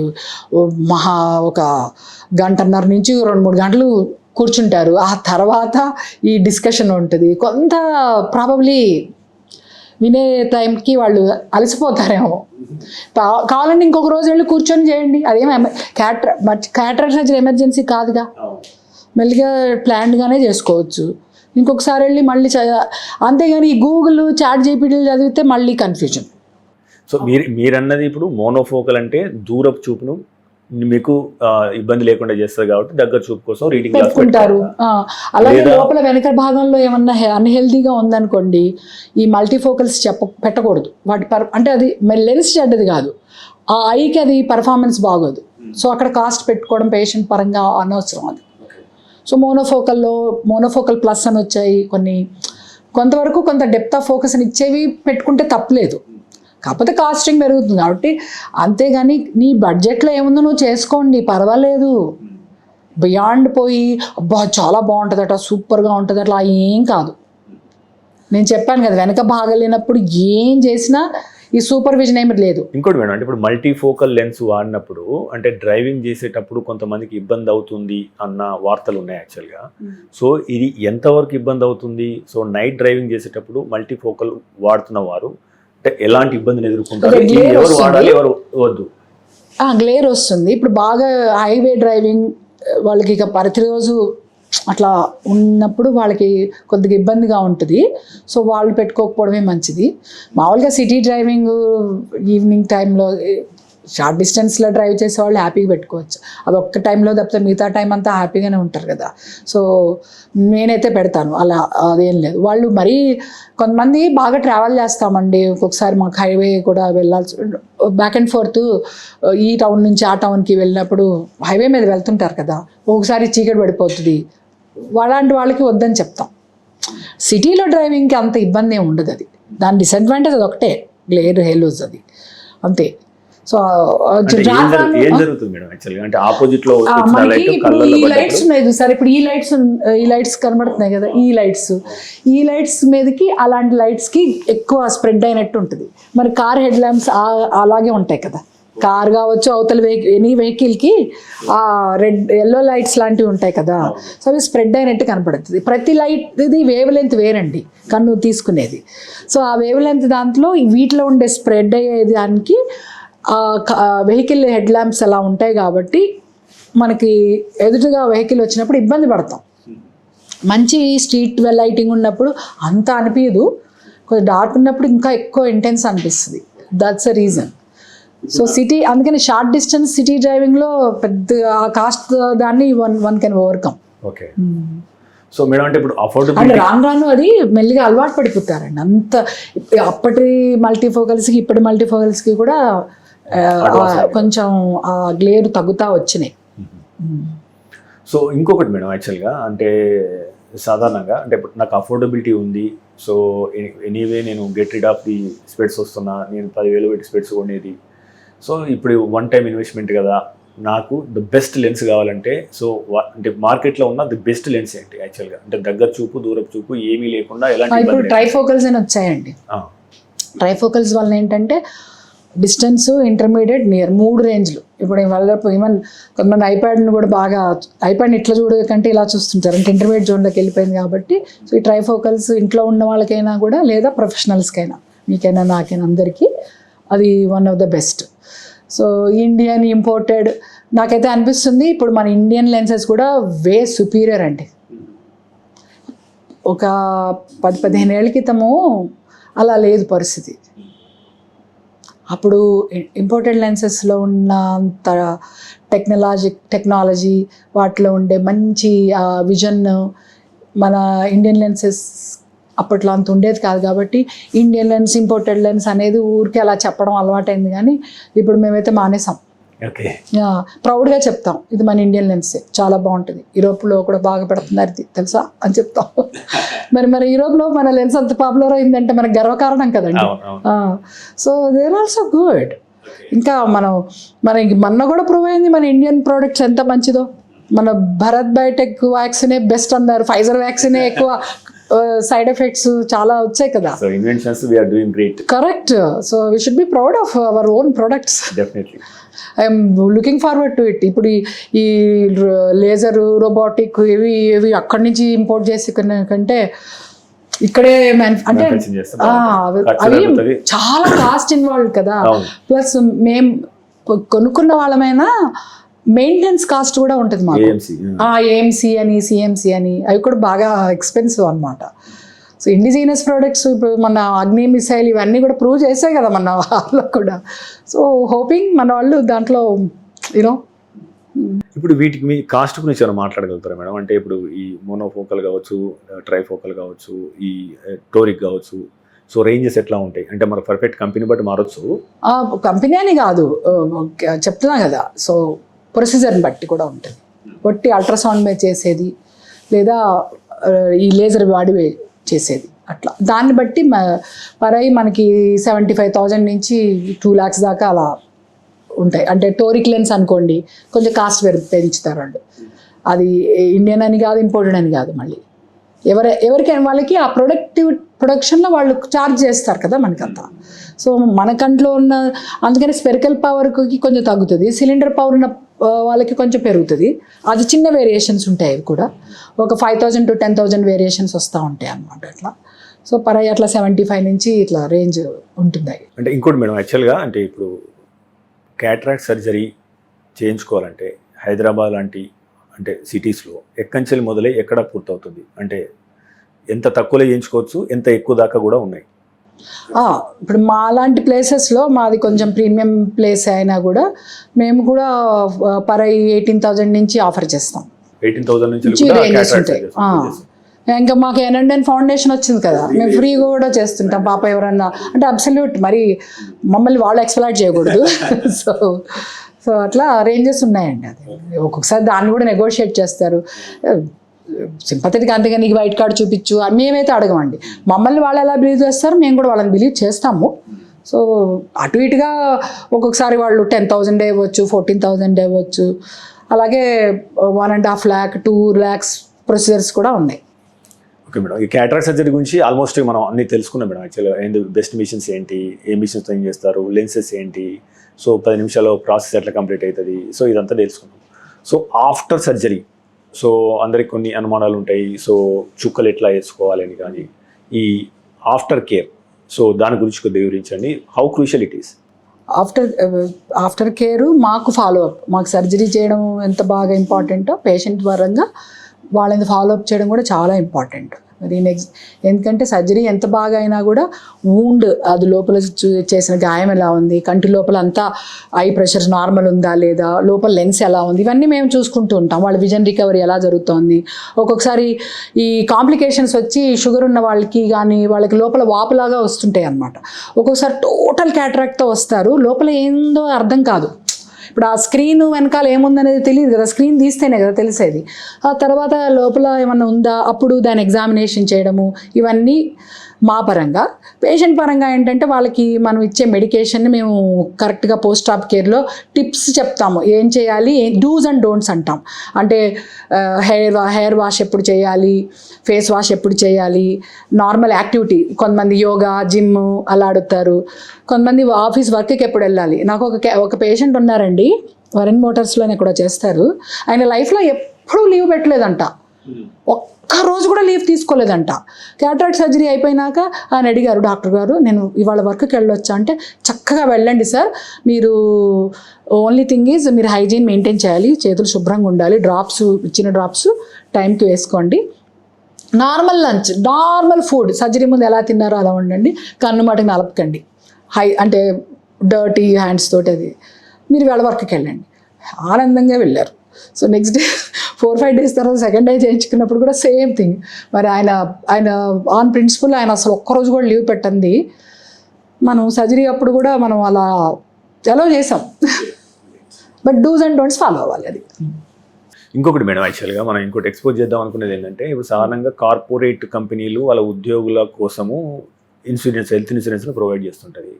కాకపోతే ఇప్పుడు అందులో ఇప్పుడు -4 ఉన్నోళ్ళు, -5 అండ్ ఎబోవ్ ఉన్న వాళ్ళకి కొన్ని కంపెనీస్ మనం లేసిక్ లాంటి సర్జరీస్ మీరు చెప్పేది, క్యాటరాక్ట్ కాదు, కాంట్రాక్ట్ కాదు, ఇక ఇప్పుడు వేరుగా.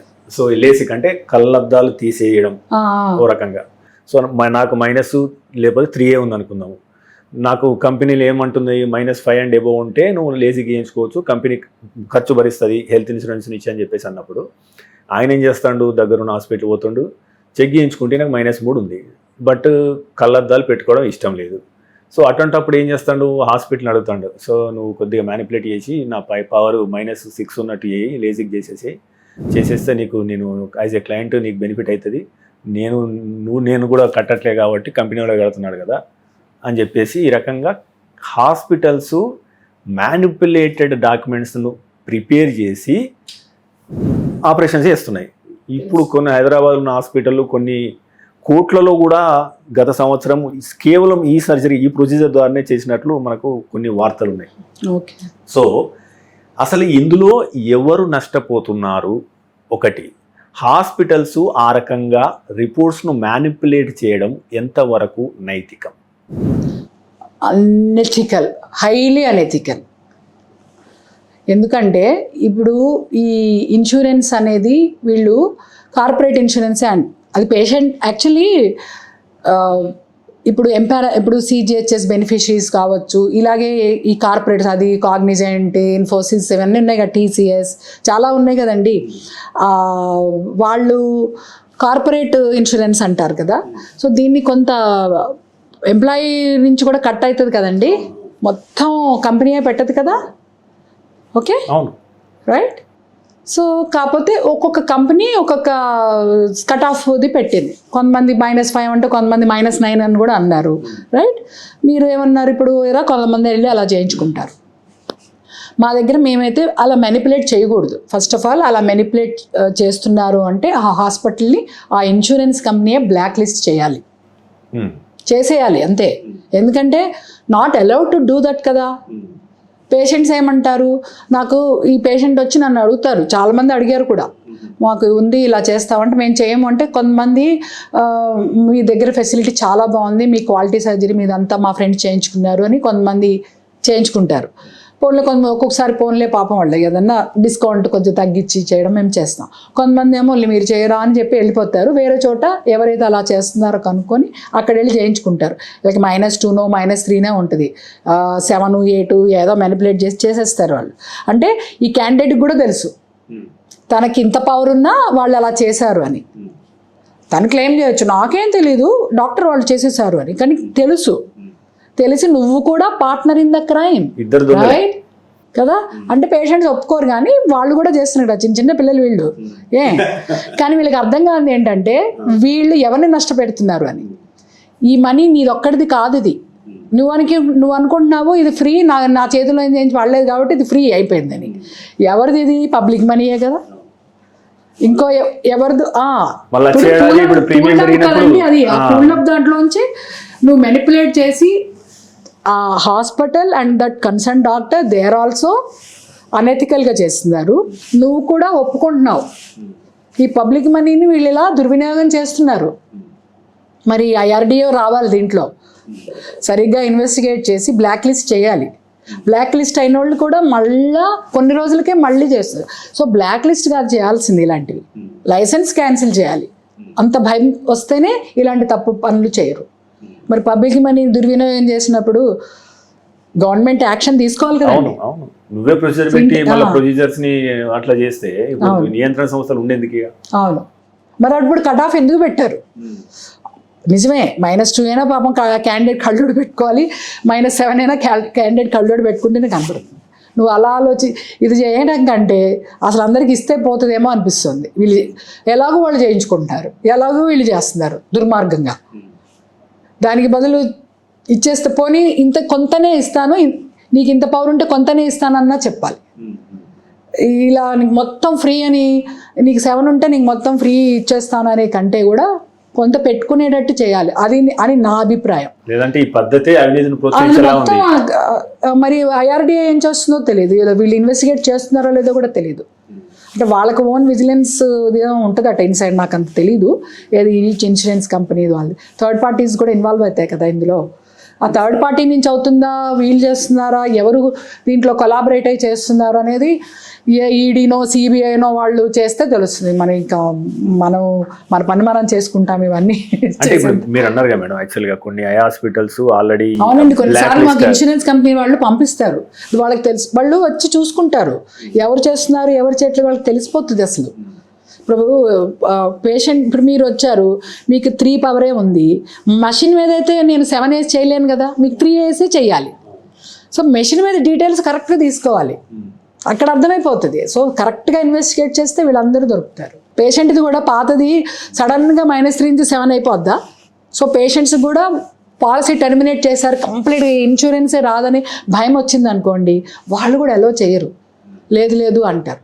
సో వాళ్ళు తెలియక పబ్లిక్ మనీని వాళ్ళు కూడా దీంట్లో పార్ట్ అనేది వాళ్ళకి అర్థం కావట్లా. నాకు ఫ్రీగా అవుతుంది అంతవరకే చూసుకుంటున్నారు వాళ్ళు.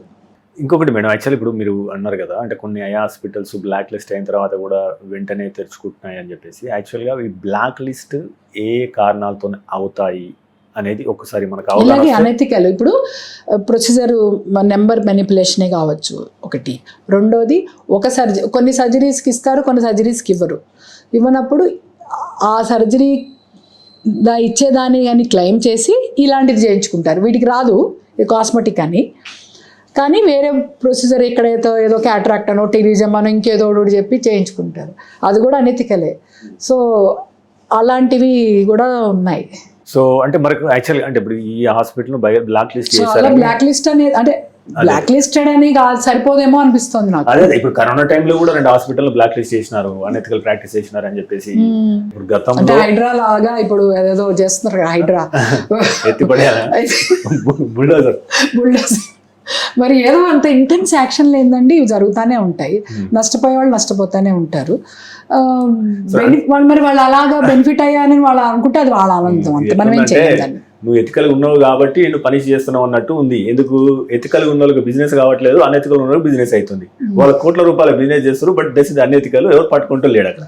అసలు దీన్ని బిజినెస్ అని ఎట్లా అనుకోవాలి? ఇది మెడికల్ పరంగా చేసే దాన్ని బిజినెస్ అనుకోకుండా వీళ్ళు కూడా వాళ్ళు క్వాలిటీగా చేస్తున్నారా లేదా అనేది పట్టించుకోవట్లే. ఫ్రీగా అవుతుందా తక్కువ అవుతుందా అట్లా చూస్తున్నారు. దానికి బదులు క్వాలిటీగా అవుతుందా లేదా, కరెక్ట్ స్ట్రిక్ట్ ప్రోటోకాల్స్ ఒకసారి విజిట్ చేస్తే అర్థమవుద్ది స్ట్రిక్ట్ ప్రోటోకాల్స్ ఉన్నాయా లేదా. ఒక మాస్ లాగా ఒక దగ్గర వెళ్ళి అసలు వీళ్ళకి ఎందుకు అర్థం కావట్లేదో తెలియట్లేదు. సో ఇక్కడ హాస్పిటల్కి నైతికత లేదు, ఈ వ్యక్తికి నైతికత లేదు. వ్యక్తికి నైతికత లేదా అంటే వాళ్ళు చెప్తున్నారు కదా, మా జేబులోంచి రూపాయి పోవట్లేదని ఆలోచిస్తున్నారు. కానీ వాళ్ళ కంటికి హామ్ అవుతుందా లేదా, అదే కాకుండా ఈ మనీని ఎలాగా దుర్వినియోగం అవుతుంది అనే ఆలోచన చేయట్లా. ఎప్పుడో ఒకసారి అవుతుందండి, ఎన్నో రోజులు ఆగవు కదా, వస్తుంది ఇది. ఇంకొకటి మేడం, యాక్చువల్గా ఇప్పుడు ఎట్లా అయినా ఇప్పుడు అనెథికల్ ప్రాక్టీస్ గురించి మాట్లాడుతున్నాం కాబట్టి, అంటే గతంలో యాక్చువల్గా మనకు ఊళ్ళల్లో ఆర్ఎంపీలు చిన్న డాక్టర్స్ ఉండేది, ఆర్ఎంపీలు పిఎంపీలు అని. వాళ్ళు ఏదైనా సివియర్ కేసెస్ వస్తే వాళ్ళకి తెలిసిన డాక్టర్ దగ్గర తీసుకెళ్లేది, కొన్ని రోజుల తర్వాత మా దగ్గర తీసుకురావాలని చెప్పి హాస్పిటల్ ఇచ్చారు, వాళ్ళకి కట్ వచ్చేది. ఇప్పుడు కూడా హైదరాబాద్ లో కూడా చుట్టూ ఉన్న ఎంబీబీఎస్ డాక్టర్స్ దగ్గరికి వెళ్తారు, వాళ్ళు కూడా ఏది కార్పొరేట్స్ కి రిఫర్ చేస్తే రిఫరల్ ఇన్కమ్ వస్తుంది. డయాగ్నోస్టిక్లో యాజ్ యూజువల్ రిఫర్ ఇన్కము క్యాష్లో పెట్టి ఎట్లా ఇస్తారో అదంతా తెలిసిన ప్రాక్టీస్ అందరికీ. సో ఇప్పుడు ఇది ఇంకొద్దిగా రూట్ మార్చుకున్నది. సో ఇప్పుడు ఈ హెల్త్ అగ్రిగేటర్స్ అని చెప్పేసి లీగల్గా అందులో పెద్ద పెద్ద వాళ్ళు పెట్టుబడి చేసినారు, దాన్ని పెద్ద కంపెనీలు చేసినారు. Two much of digital marketing నడుస్తున్నది. నాకు ఏదైనా క్యాటరాక్ట్ సర్జరీ అనగానే ఫస్ట్ ఆ పేజ్ కనబడుతుంది. నేను ఫోన్ చేస్తే మీకు దగ్గరలో ఉన్న మంచి క్యాటరాక్ట్ సర్జరీ 30 సంవత్సరాల అనుభవం అని చెప్పేసి వాళ్ళు మాట్లాడుతున్నారు. హిస్టోడక్టర్ ఏం కావాలంటే వాళ్ళు సజెస్ట్ చేస్తున్నారు. నీకు ఏ ఆపరేషన్ కావాలన్నా కానీ త్రూ అగ్రిగేటర్ యాప్స్ మనము పేషెంట్ వెళ్ళాల్సి వస్తుంది. అది సౌకర్యం ఇస్తే ఇబ్బంది లేదు. నేను ఒక బెస్ట్ డాక్టర్ని కన్సల్ట్ చేయాలనుకుంటున్నా, అది నా ఆశయము. సో దానికి నువ్వు ప్రోత్సహించి ఏమైనా ఛార్జ్ చేస్తే తప్పలేదు. కానీ అక్కడ ఏం జరుగుతుంది, నువ్వు ఏదో డయాగ్నోస్లో 20% ఇస్తా అని, లేదా ఫస్ట్ కన్సల్టేషన్ ఫ్రీ ఇప్పిస్తా అని చెప్పేసి చిన్నగా ల్యూర్ చేసి, నేను ఫోన్ చేసి నేను ఫర్ సపోజ్ నాకు ఒక క్యాటరాక్ట్ సర్జరీ ఉండదండి, నేను ప్లాన్ చేస్తున్నాను నెక్స్ట్ 1 monthలో 1 weekలో, సో నాకు పలానా సర్జరీ కావాలా అని అన్నప్పుడు నువ్వు ఫెసిలిటేట్ చేస్తే ఓకే. బట్ వాళ్ళు ఫెసిలిటేట్ చేయకపోగా వాళ్ళు గ్రేడ్ 2 హాస్పిటల్కి గ్రేడ్ 2 డాక్టర్స్ని వాళ్ళు రీడైరెక్ట్ చేసి, ఎందుకు రీడైరెక్ట్ చేస్తున్నారు? They are getting higher commissions. So వాళ్ళకు నేను విన్న వార్తల ప్రకారం 30% కమిషన్ కేవలం ఈ హెల్త్ అగ్రిగేటర్స్కి వెళ్తుందని అన్నారు. సో నీకు హెల్త్ అగ్రిగేటర్కి 30% ఇచ్చి డాక్టర్ 30% తీసుకొని అంటే 40 రూపాయలు ఆపరేషన్ చేస్తే మరి ఆ ఆపరేషను క్వాలిటీదా ఎట్లా? అబ్సల్యూట్లీ. అసలు అగ్రిగేటర్కి అలా ఇచ్చినప్పుడు ఈ పేషెంట్కి అర్థం కావాలి, వీళ్ళ నుంచి అగ్రిగేటర్ యాప్ నుంచి కనుక వీళ్ళు అపాయింట్మెంట్ బుక్ చేసుకుంటే వాళ్ళకి 100% క్వాలిటీ సర్జరీ కానీ ట్రీట్మెంట్ కానీ అవ్వట్లేదని గుర్తించాలి. అగ్రిగేటర్ యాప్ అంటేనే కమిషన్ బేస్డ్. సో ఆ health care provider, hospital management వీళ్ళకి కట్టిస్తున్నారు. సో వీళ్ళకి వచ్చేది దాంట్లో పోతుంది. కాబట్టి వీళ్ళకి పే చేసే దాంట్లో అంటే వీళ్ళు అనుకుంటారు ఇన్సూరెన్స్ కదా ఫ్రీ అనుకుంటున్నారు అంతసేపు మళ్ళీ. కానీ ఆ ఇన్సూరెన్స్లో కూడా ఇంకా కాంప్రమైజ్డ్ ట్రీట్మెంట్ దొరుకుతుంది, వాళ్ళకి వస్తుంది అన్న విషయాన్ని వీళ్ళు గుర్తించట్లేదు. రైట్. సో ఒక మాట చెప్పనా అండి, అసలు ఈ అగ్రిగేటర్స్ని ఎవరు టైఅప్ అవుతారు? బిజినెస్ కాని వాళ్ళు అవుతారు. వాళ్ళ దగ్గర సరైన ఎక్విప్మెంట్ ఉండదు, వాళ్ళకి సరైన ఎక్స్పీరియన్స్ ఉండదు. ఓకే, మరి మాలాంటి వాళ్ళు మేము అసలు అలాంటి వాళ్ళతో టైఅప్ కూడా కాము. మేము పేషెంట్ బేస్డ్, వచ్చిన పేషెంట్ బాగా చూసుకొని వాళ్ళ కాన్ఫిడెన్స్, వాళ్ళ ఫెయిత్, మాతో ఒక ఫెయిత్ మీతో వస్తారు, ఒక నమ్మకంతో. ఆ నమ్మకాన్ని ఇది చేయకుండా వాళ్ళకి క్వాలిటీ సర్జరీ ప్రొసీజరు ట్రీట్మెంట్ని అందించినప్పుడు వాళ్ళే మాకు 10 మందిని తీసుకొస్తారని మేము అనుకుంటాం. సో మేము ఇలాంటి వాళ్ళ జోలికి వెళ్ళాం. సో ఇది పబ్లిక్ అర్థం కావాలి. అగ్రిగేటర్స్ దగ్గరికి నుంచి వెళుతున్నారంటేనే నీ క్వాలిటీ సగం పోయింది అక్కడ అని అర్థం చేసుకో. నీకు జరిగే ట్రీట్మెంట్లో అక్కడ వెళ్ళే డాక్టర్ కావచ్చు, ఆ హెల్త్ కేర్ ప్రొవైడర్ ఎవరైనా, ఆ లోపల ప్రెమైసెస్ కావచ్చు, ఏమాత్రం క్వాలిటీ లేనివని నీకు అర్థం కావాలి. ఎందుకంటే అన్ని they are cutting corners to your quality because they are giving cuts to someone. నీకు ఇంత వచ్చే ఈ బ్రెడ్ దాంట్లో సగం పోయింది, మిగిలిన సగంలోనే నీకు దొరుకుతోంది. నీకు 3/4 దొరికినప్పుడు ఎస్ దట్ ఇస్ బెస్ట్. కానీ అలా జరగట్లేదు కదా. నాకు అనిపించేది పాతదే బాగుంది అనిపిస్తుంది. ఎందుకంటే కనీసం ఆర్ఎంపీకైనా ఇక్కడ ఎంబీబీఎస్ డాక్టర్కైనా వాళ్ళు సజెస్ట్ చేస్తే కరెక్ట్ ఎక్స్పర్ట్కు సజెస్ట్ చేస్తారు, వాళ్ళకి కొద్దిగా మెడికల్ నాలెడ్జ్ ఉంటుంది. ఇక్కడ అగ్రిగేటర్స్కి వాళ్ళ రిసెప్షనిస్ట్ కూర్చొని వాళ్ళు ఏముంటుంది గూగుల్ షీట్లో నాకు ఎవడు ఎక్కువ కమిషన్ ఇస్తాడు, ఆ క్యాటరాక్ట్కి ఇక్కడ నాకు ఐఎమ్ గెట్టింగ్ 28, ఇక్కడ 27, so 28 is best sir, so and so కాడ వేస్తాం. కూడా తెలియదు ఇప్పుడు అఫీషియల్గా 30 అయితే ఈ బిజినెస్ రానోడు ఇంకొంచెం నేను 40 ఇస్తా 50 ఇస్తా అంటే వాళ్ళకి డైవర్ట్ చేసి ఏం జరుగుతుందో కూడా తెలియదు మనకి. అది పబ్లిక్కి అర్థం కావాలి. అది అగ్రిగేటర్ని అప్రోచ్ అవ్వడమే తప్పు అనే విషయం వాళ్ళు గుర్తించాలి. సో అంటే మరి వాళ్ళకి ఆల్టర్నేటివ్ ఏంది మేడం? యాక్చువల్గా ఇప్పుడు నేనున్న హైదరాబాద్ కొత్తగా వచ్చిన, నేనేదో సర్జరీ చేయించుకోవాలి, హిస్టోక్టమో క్యాటరాక్ట్. అగ్రిగేటర్ ఎందుకండి? ఇప్పుడు ఆ SEO అంటారు కదా, సెర్చ్ ఇంజిన్ ఆప్టిమైజేషన్, దానిలో గూగుల్ రివ్యూస్ అవన్నీ కూడా వస్తాయి కదా. పోనీ అది చూసుకో. అగ్రిగేటర్ని ఎందుకు నువ్వు అప్రోచ్ అవుతున్నావు? You're in new to city. అర్థమైంది నాకు. ఇవాళ ఒక పేషెంట్, వాళ్ళు అస్సాం నుంచి వచ్చారు, సర్జరీ ఉంది ఇవాళ. వెబ్సైట్ చూసే వచ్చారు వాళ్ళు. గూగుల్ రివ్యూస్ ఏదో అవి ఉంటాయి కదా, అందులో కూడా స్పాన్సర్డ్ ఉండొచ్చు, కానీ చెప్తారు ఏవి జెన్యూన్ ఏవి ఫోక మాకు అర్థమవుతుందండి అంటారు కూడా వాళ్ళు. సో అగ్రిగేటర్ గ్రాప్ని ఎందుకు వెళ్ళడం? నువ్వు అస్సలు వెళ్ళొద్దు. వాళ్ళదంతా మెనిపులేషనే. సో వాళ్ళని అప్రోచ్ ఉంటే కావచ్చు. వాళ్ళు తెలిసిపోయింది కదా అగ్రిగేటర్ యాప్ అనేది. అర్థమవుతుందా లేదా? అది కొంత నాలెడ్జ్ ఉన్న వాళ్ళు ఎవరికైనా అర్థమవుతుంది కదా. నాలెడ్జ్ ఎటు తెలిసిన వాళ్ళ ద్వారా వెళ్తారు. నువ్వు ఎక్కడికి వెళ్ళావు, ఆ డాక్టర్ దగ్గరికి వెళ్ళావా, ఫలానా చోటు ఉందా, అట్లా వెళ్తారు. ఈ ఎక్కువగా ఆన్లైన్ చూసేవాళ్ళు ఈ యాప్ దీనిలో వీళ్ళు కట్స్ వస్తాయన్న విషయం వాళ్ళు కనుక అర్థం చేసుకుంటే వాళ్ళు దాన్ని ముట్టుకోరు, వాళ్ళ జోలికి వెళ్ళరు. ఫస్ట్ పేషెంట్ పాపులేషన్ బాయ్కాట్ చేస్తే వాళ్ళ ఎగ్జిస్టెన్స్ ఏముందండి? ఇంకా డాక్టర్లను కలవకపోవడం అది వాళ్ళ ఇష్టం. ఇప్పుడు మేము కలవలేదు, కొంతమంది వెళ్ళి వాళ్ళని టైఅప్ అయ్యారు.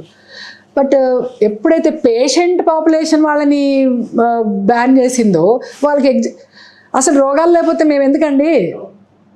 డాక్టర్లు అనేవాళ్ళది అవసరం లేదు కదా. అట్లాగే పేషెంట్ అనేవాళ్ళు వాళ్ళు అప్రోచ్ కాకపోతే వాళ్ళకి అసలు వాళ్ళకి బిజినెస్ ఎందుకుంటుంది? బట్ ఏంటంటే they are doing too much of digital marketing, like that they are getting calls అంత. అవునవును. ఇది ఒక్కొక్కసారి అది టీవీలో కూడా వస్తుంది అనుకుంటా. మనకు అర్థం కావాలి ఏం జరుగుతుంది అనేది. మీలాంటి వాళ్ళతో ఇంటర్వ్యూ చేసినప్పుడు జనాలు కోరుకునేది ఏంటంటే యాక్చువల్గా ప్రివెన్షన్ కూడా కోరుకుంటారు కాబట్టి. సో ఇప్పుడు మనం నగరంలో IT యువత ఆల్మోస్ట్ ఒక 10 లక్షల మంది పనిచేస్తున్నారు. సో వాళ్ళు మినిమం 12 గంటలు కంప్యూటర్ చూస్తూ పనిచేయాల్సిన అవసరం ఉంది. సో వారు నెక్స్ట్ ఒక 30 సంవత్సరాల పాటు వాళ్ళ కంటి చూపు దెబ్బతినకుంటే అదే రకంగా ఎండలో ప్రయాణిస్తూ ఉంటారు. సో కాలుష్యం లాంటి హైదరాబాద్ ప్రాంతాల్లో తిరుగుతూ ఉంటారు. సో మీరు సూచనలు చెప్పండి, అంటే విచ్ కైండ్ ఆఫ్ ప్రికాషన్స్ తీసుకుంటే వాళ్ళు నెక్స్ట్ ఒక 30 years పాటు వాళ్ళ కంటిని కాపాడుకోగలుగుతారు? వాళ్ళు స్క్రీన్ మీద వర్క్ చేయడం అనేది వాళ్ళ వృత్తి, వాళ్ళ బ్రెడ్ అండ్ బటర్, తప్పదు వాళ్ళకి. అయితే ఎవరైనా కూడా ఇప్పుడు డైట్ అండ్ ఫిట్నెస్ ఈ రెండు ఇంపార్టెంట్. డైట్లో కూడా ఇదివరి రోజుల్లో కార్బోహైడ్రేట్స్ అంటే బాగా శరీర శ్రమ ఉండేది కాబట్టి ఎక్కువగా కార్బోహైడ్రేట్స్ తినేవాళ్ళు. బట్ ఇప్పుడు అంతా సిట్టింగ్, కూర్చొని చేసేదే కదా. వాళ్ళు అంతే కదా, వాళ్ళు ట్రావెల్ చేసినా కూర్చొనే కదా పాపం. నడిచిపోతే వెళ్ళట్లేదు కదా, సైక్లింగ్ కూడా చేయట్లేదు కదా. So fitness important. డైట్లో కూడా వాళ్ళు మోర్ ప్రోటీన్ రిచ్, లో కార్బ్ డైట్స్, అలాగే కంటికి పరంగా కూడా ఈ కలర్డ్ వెజిటబుల్స్ ఉంటాయి కదా, వాటిలో ఉండే antioxidants, not only vitamin A అండి, యాంటీ ఆక్సిడెంట్స్, జాంతిన్, ల్యూకోపిన్ ఇలాంటి కొన్ని యాంటీ ఆక్సిడెంట్స్ కంటి వెనక నరానికి హెల్త్కి కూడా అవి ఇంపార్టెంట్. కళ్ళజోడుకి ఉండడం లేకపోవడం దీనికి సంబంధం లేదు, ఇది కళ్ళజోడిది కాదు. కొంతమంది కళ్ళజోడు పెట్టినా చూపు సరిగా లేదు, కంటి వెనక నరం డ్యామేజ్ అయింది. సో దాని రిలేటెడ్ అనమాట మనం తీసుకునే ఆహారంలో ఇలాంటివి. అలాగే ఒమేగా 3 ఫ్యాటీ యాసిడ్స్ అంటారు, అది చాలా ఇంపార్టెంట్, ఒమేగా 3 యాసిడ్స్ కూడా. అలాగే వాళ్ళకి ఫిట్నెస్ పరంగా ఒట్టి ఇవన్నీ చాలా ఉన్నాయి కదా వాళ్ళ, కార్పల్ టన్నల్ అని, స్పైన్ ప్రాబ్లంతో పాటు ఐలో ఏంటంటే డిజిటల్ స్ట్రెస్ అంటున్నాం. సో కంటిన్యూస్గా చూస్తుంటారు కాబట్టి మధ్య మధ్యలో బ్రేక్స్ తీసుకోవడం, కొంచెం అటు దూరంగా చూడటం. అయితే అంత వర్క్లో ఉన్నప్పుడు ఇట్ ఇస్ నాట్ ఈజీ అండి. ఆ 20 రూల్ అని చెప్తాంలేండి, every 20 minutes look 20 feet away and blink 20 times so that fatigue తగ్గుద్ది, డ్రైనెస్ లేకుండా ఉంటుందని. కానీ అదంతా ఈజీ కాదు పాపం వర్క్లో ఉన్నప్పుడు. సో బట్ కాన్షియస్ బ్రేక్స్ తీసుకొని కొంచెం కళ్ళు నలపకుండా ఉండాలండి. ఎండ్ ఆఫ్ ద డే ఇట్లా నలుపుతూ ఉంటారు యంగ్స్టర్స్లో. అలా నలిపినప్పుడు ఈ కార్నియా బాగా స్ట్రెచ్ అయ్యి అది బల్జ్ అయ్యి ఒక్కొక్కసారి విజన్ అవుట్ ఆఫ్ ఫోకస్ పోతుంది, గ్లాసెస్ కూడా విజన్ సరిగా ఉండదు, కెరటోకోనస్ అంటాం. సో ఐ రబ్బింగ్ అవాయిడ్ చేయాలి వాళ్ళు. సో ఏదైనా ఉంటే ఇట్లా మెల్లిగా ఇలా జెంటల్గా తీసుకోవచ్చు, కానీ అది మటుకు ఇంపార్టెంట్ పాయింట్ ఒకటి. అలాగే ఫుడ్ గురించి కూడా చెప్పా కదా. అలాగే ఫిట్నెస్, హై ఇంటెన్స్ వర్కౌట్ అన్నీ చేయొచ్చు వాళ్ళు, ఏం పర్వాలేదు. ఎందుకంటే అక్కడ లైఫ్ స్టైల్ డిసీజెస్లో కూడా ఐ ఎఫెక్ట్ అవుతుంది. అందుకని వాళ్ళు ఫిట్నెస్ ఇంపార్టెంట్. కొంత టైం వాళ్ళ ఫిట్నెస్కి కేటాయించాల్సిందే. వాకింగ్ చేస్తారా, యోగా చేస్తారా, జిమ్కి వెళ్తారా, whatever is suiting them or whatever best option. Terms of cost effective కూడా ఉండాలి కదా, అందరూ భరించలేరు కదా. ఇంకొక కండిషన్ ఉంది అండి, స్ట్రెస్ వలన కూడా ఇప్పుడు స్ట్రెస్ వస్తే మనకి బీపీ వస్తుంది, ఎసిడిటీ వస్తుంది, హెడేక్, టెన్షన్ ఇండ్యూస్డ్ హెడేక్, ఇవి తెలుసు. కంట్లో కూడా లోపల ఫ్లూయిడ్ లాగా ఫామ్ అయ్యి విజన్ డ్యామేజ్ అవుతుంది, సిఎస్ఆర్ అంటారు. అదొక కండిషన్ ఉంది, స్ట్రెస్. So stress తగ్గించుకో. జనరల్గా మేల్స్లో 40+ ఏజ్లో ఎక్కువ వస్తుంది. వాళ్ళ కెరియర్ పీక్ అప్పుడే అవుతుంటుంది, ఫ్యామిలీ ప్రెషర్ ఉంటుంది, పిల్లలు పెద్దగా అవుతుంటారు, వర్క్లో ప్రొఫెషనల్గా కూడా వాళ్ళకి ప్రెషర్ ఉంటుంది, సమ్ ప్రెషర్. అది సమ్టైమ్స్ అది ఎఫెక్ట్ అవుతుంది. సెంట్రల్ సీరస్ రెటినోపతి అని ఒక కండిషన్. సో దీనికి మెడిటేషన్, స్ట్రెస్ తగ్గించుకో, ఇది చాలామంది తెలీదు.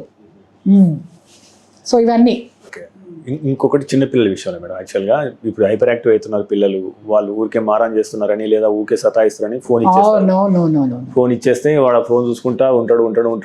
వాళ్ళు ఆ రకం కూడా మైనస్. అవును, ఇది ఆర్టిఫిషియల్ లైట్ ఒకటి దీని నుంచి వచ్చి ఇంట్లోనే ఇండోర్ యాక్టివిటీస్ కంటే కూడా అవుట్డోర్ యాక్టివిటీస్ని ఎంకరేజ్ చేయమంటున్నాం. అందుకని సో ఎంత న్యాచురల్ లైట్ ఎక్స్పోజ్ అవుతా ఉంటే, ఇప్పుడు జెనెటికల్గా ఫ్యామిలీలో ఉంటే ఆటోమేటిక్గా మయోపియా వస్తుంది ఆ పిల్లలకి. జెనెటికల్గా లేనప్పుడు ఇలా ఈ రీజన్స్ వల్ల వస్తుంది. అందుకని అయ్యయ్యో 6 months బేబీ, 12 months బేబీ, చిన్న బేబీస్కి కూడా ఈ ఐప్యాడ్, ఫోన్ ఇస్తే తింటున్నారు అంటున్నారు. ఒక్కసారి ఏడుస్తారు, 2 సార్లు ఏడుస్తారు, ఎవరికైనా ఆకలేస్తుంది కదా. సో వాళ్ళు ఏడుస్తున్నారని తర్వాత మనం అందరం ఏడవాల్సి వస్తుంది. కాబట్టి చిన్న బేబీకి కూడా అర్థమవుద్ది, ఏడిస్తే వస్తువు వచ్చేస్తుందని, వాళ్ళు అడిగింది వస్తుందని. కాబట్టి మనం అక్కడ స్ట్రాంగ్గానే ఉండాలి, అస్సలు ఇవ్వకూడదు స్క్రీన్స్, చాలా ఇంపార్టెంట్.